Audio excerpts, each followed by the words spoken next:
Muito bem, pessoal, nós vamos continuar nosso estudo de ponteiros, só que agora eu vou começar o capítulo 8 da nossa apostila, e é esse aqui, a alocação dinâmica. E eu vou começar com um exemplo simples, mostrando para vocês como acessar o endereço de um vetor. Novamente aqui não estamos falando nada de ponteiro. O objetivo nosso, tanto no capítulo 7 quanto no capítulo 8, é primeiro entender os conceitos. Então, se você entendeu bem a questão do endereço, do conteúdo, da célula de memória, do ponteiro que aponta para o endereço, de como se relaciona o ponteiro com a variável. Quando a gente for efetivamente trabalhar com ponteiros, usar o ponteiros como uma ferramenta, vai ficar tranquilo. Aí uma forma da gente trabalhar com ponteiros é aprendendo como reservar a memória. Então, o que significa reservar a memória? Voltando no nosso exemplo aqui, por exemplo, eu falar que eu vou...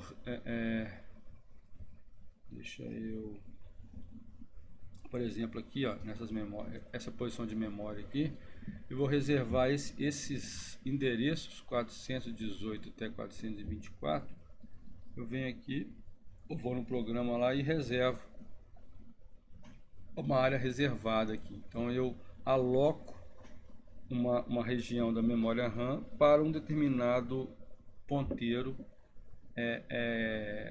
apontar, né? Um determinado ponteiro vai estar associado, melhor dizendo, a uma área da memória RAM.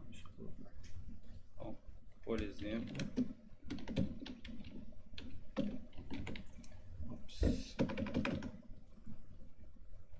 área reservada ou alocada para um determinado ponteiro. Deixa eu...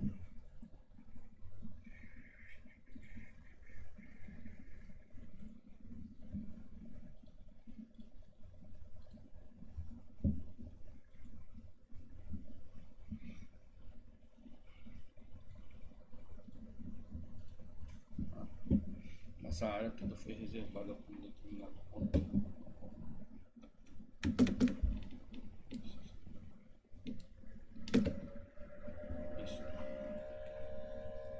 Tem jeito de fazer isso de outra forma, mas deixa estar.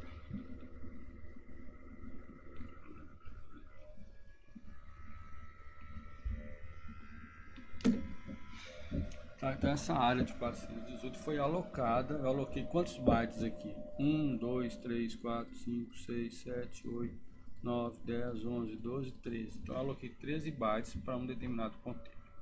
Mas antes vamos rodar um exemplo simples que eu chamo de aloca 1. Nesse exemplo eu vou definir um vetor de inteiros, colocar 5 dados para eles e analisar o endereço dessas posições desse vetor. Eu modifiquei um pouquinho esse programa aqui.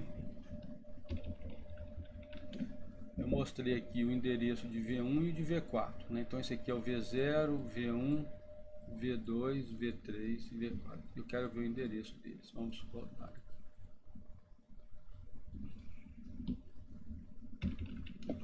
O endereço de V, que é o mesmo do V0, é isso aqui. Começa Paraná, Pororô, Pororô, vamos os três últimos, CF0, né?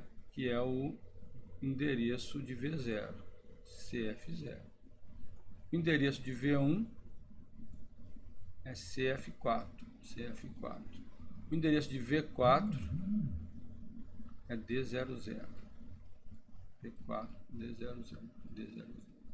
Nessas linhas aqui eu usei o endereço do V, como a gente faria com uma variável, né? O V de 1 é simplesmente a variável V na posição 1 do vetor, e o V de 4 é a posição E o endereço da posição v de 4, da variável v de 4. Então a gente considera como se fosse uma variável, igual eu fiz lá, nós fizemos no exemplo inicial, dado uma variável x, dada a variável x, eu posso pegar o endereço da variável x com o operador endereço de x, ok?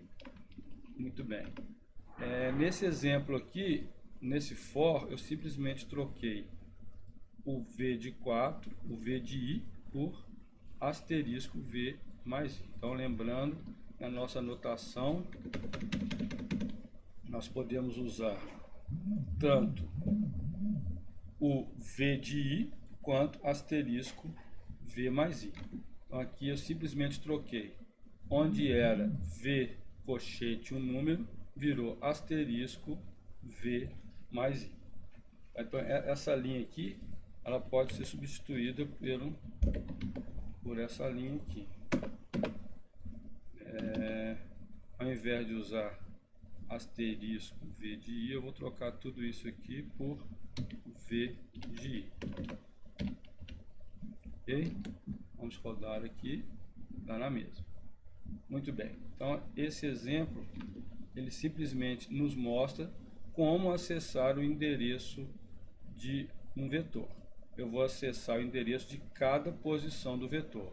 Eu posso usar a notação cochete ou a notação asterisco. Ok?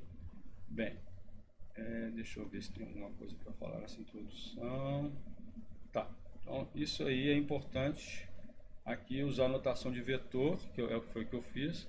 Vocês vão testar esse exemplo usando a notação de vetor ou usando a notação asterisco. Ok? Eu volto no próximo vídeo já trabalhando com um conceito mais elaborado, que é o tamanho do vetor.